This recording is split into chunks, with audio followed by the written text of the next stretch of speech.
Alors vous l'aurez toutes et tous compris, Lali est une fan d'Harry Potter.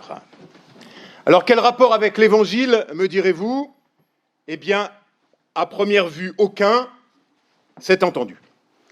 La foi n'est pas un sort à jeter, elle ne nous donne pas de cape d'invisibilité, elle ne nous fait pas jouer dans les airs sur des balais volants, dont acte. Mais si nous allions plus loin, au-delà des apparences premières, le ressort des 7 tomes, n'est-ce pas une recherche, une quête, celle menée par un petit groupe d'amis afin de retrouver les Horcruxes qui permettront de se débarrasser de Voldemort qui, comme son nom l'indique, est celui qui représente le mal absolu. Et le personnage de Dumbledore n'est-il pas une sorte de figure de bon berger qui donnera d'ailleurs bien sa vie pour sauver celle de ses brebis, c'est-à-dire celle d'Harry et de ses amis? En fait, ne s'agit-il pas d'une gigantesque parabole sur la vie de toute femme, de tout homme, lorsque nous nous affrontons à cette réalité du malheur qui surgit dans nos vies? Et toi, Lali, tu en sais quelque chose de la réalité du malheur, lorsqu'il prend la forme de la maladie et qu'il vient frapper à la porte de ton enfance. Alors je comprends bien cette affection que tu peux avoir pour Harry et ses amis. Et d'une certaine façon, notre foi relève aussi de cette même quête. Comment résister au malheur? Comment faire triompher la vie?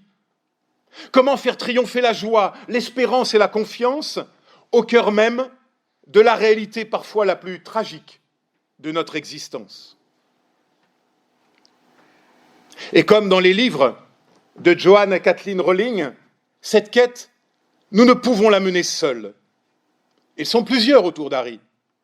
Et lorsque Jésus constate nos perditions et nos errances, il appelle et il envoie 12 personnes. Pas une, pas deux, mais 12. 2 par 2. Pas de nom de grands héros, de grands guerriers, de grands personnages, ni même de grands magiciens. Non. Il y a 2000 ans, des hommes simples et ordinaires, des pêcheurs, un collecteur d'impôts, un résistant à l'occupant romain, et même 2 au moins qui ne seront pas à la hauteur de leur mission. L'un reniera et l'autre trahira.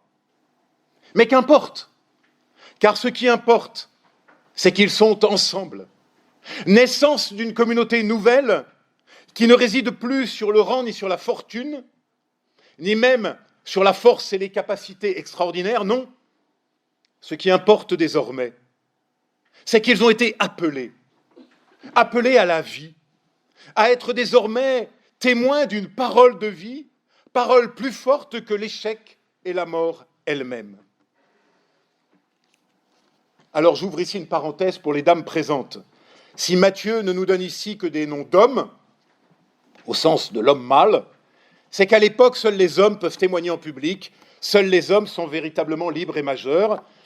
Et je rappelle, chemin faisant, qu'il faudra attendre en France 1966, j'ai bien dit 1966, pour que la femme puisse ouvrir un compte en banque sans avoir besoin, si elle est mariée, de l'autorisation et de la signature de son mari. Donc, effectivement, il y a 2000 ans, seuls les noms masculins viennent résonner dans notre texte. Mais ce n'est pas le reflet exact de la réalité de celles et ceux qui suivirent Jésus. Car il y avait des femmes aussi, bien sûr, dans la communauté des disciples. Et leurs noms nous sont aussi parvenus. Allez, quelques-uns. Il y avait Marthe et sa sœur Marie, et puis Salomé, et puis Marie-Madeleine, et puis plus tard Phébé, qui sera diaconesse, une certaine Alix, la grand-mère de Timothée, Lydie, qui était marchande de couleurs, et puis tant d'autres. Mais revenons à l'essentiel, à cet appel qui nous appelle à faire communauté ensemble. Et là, plus de distinction entre les sangs purs, les sangs de bourbe, les sangs mêlés ou les moldus. Désormais, tous sont appelés fils et filles de Dieu, et c'est ce que tu viens de confirmer, Lali, en confirmant ton baptême. Oui, tous égaux désormais, tous appelés à construire ensemble une fraternité nouvelle. Car n'est-ce pas cela l'Église? Ou plutôt, ne devrait-ce pas cela l'Église? Mais faisons un pas de plus. Que dit le Maître aux disciples? Il leur donna autorité de chasser les esprits impurs. Alors les esprits impurs représentaient alors toutes les souffrances, tout ce qui vient se mettre en travers de Dieu et de son amour, tout ce qui fait obstacle à la parole de vie. Je vous donne autorité, dit Jésus. Oui, il te donne autorité, Lali, et à chacune et à chacun d'entre nous, autorité sur les esprits impurs. Mais attention, ici, un piège nous guette, car il ne s'agit pas d'un coup de baguette magique. Non, pas du tout. C'est là que les moyens semblent différer entre l'Évangile et les livres de Rowling. Et pourtant, que dit le texte? Le texte dit « Je te donne pouvoir sur le malheur ». Voilà le sens même de la foi peut-être. Je te donne pouvoir sur le malheur. Cela veut dire, tu peux ne pas te laisser noyer par le malheur et l'échec. Je te donne pouvoir sur le malheur, c'est-à-dire pouvoir de se fonder sur la parole d'un autre qui vient nous donner de tenir, malgré les souffrances et le malheur. Pas à la force de nos petits bras musclés, mais à cause de cette parole qui nous appelle et nous redresse chaque jour à nouveau. Je te donne pouvoir sur le malheur. Le texte ne dit pas, notons-le, je te donne pouvoir sur le bonheur, sur la vie, non. Et non, car la vie et le bonheur, ça se reçoit. Aucun pouvoir là-dessus. C'est un cadeau venu d'ailleurs, là encore, sur lequel nous n'avons aucun pouvoir, sinon celui de l'accepter pleinement dans le moment présent où il se révèle dans la rencontre à l'autre, dans l'éphémère d'un instant partagé. Mais le Maître veut nous donner le pouvoir sur le malheur, sur l'échec, sur le mal-être.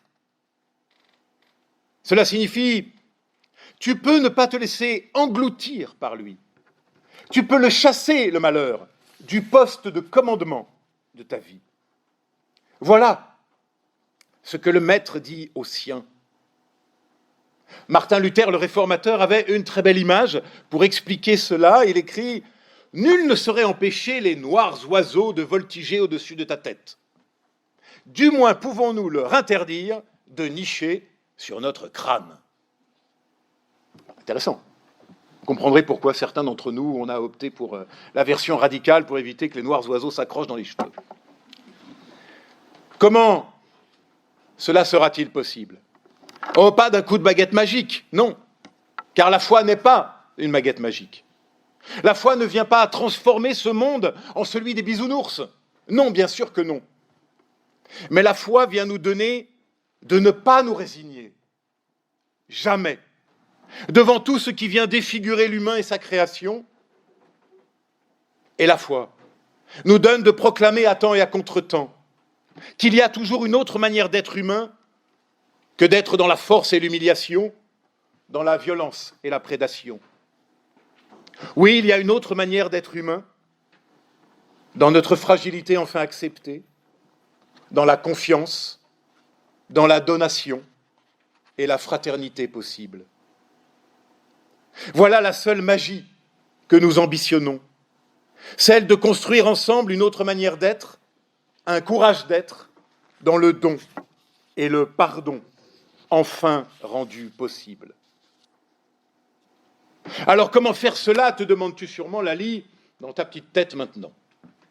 Eh bien, paradoxalement, et vous les adultes ne le répétez pas, peut-être à la manière d'Harry.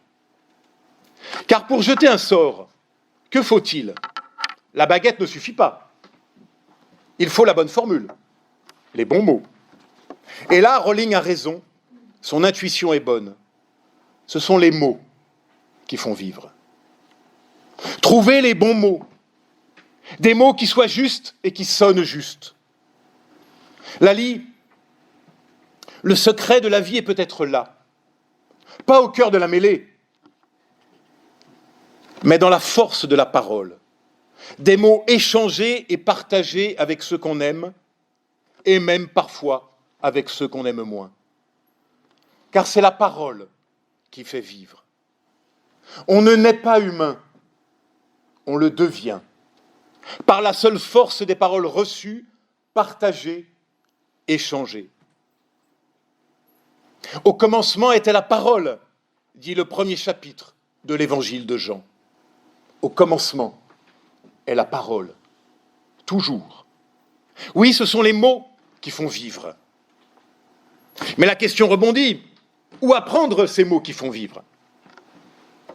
À Poudlard, bien sûr. Ultime enseignement. Poudlard, pour moi, est là, ici et maintenant. Chaque fois que nous cherchons ensemble à interpréter l'écriture. Poudlard, c'est ce livre même que nous t'avons remis tout à l'heure, Lali. Alors il n'est pas magique, non? Et pourtant si. Si.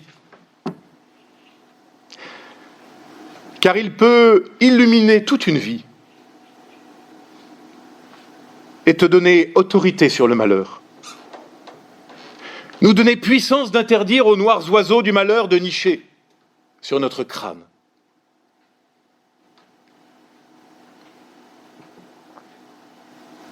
J'avais ton âge exactement lorsque j'ai découvert ce livre-là. Depuis, il est ma lumière dans les ténèbres, la boussole de ma marche, l'étoile dans mes nuits. Alors puisse-t-il, Lali, éclairer aussi ton chemin. Amen.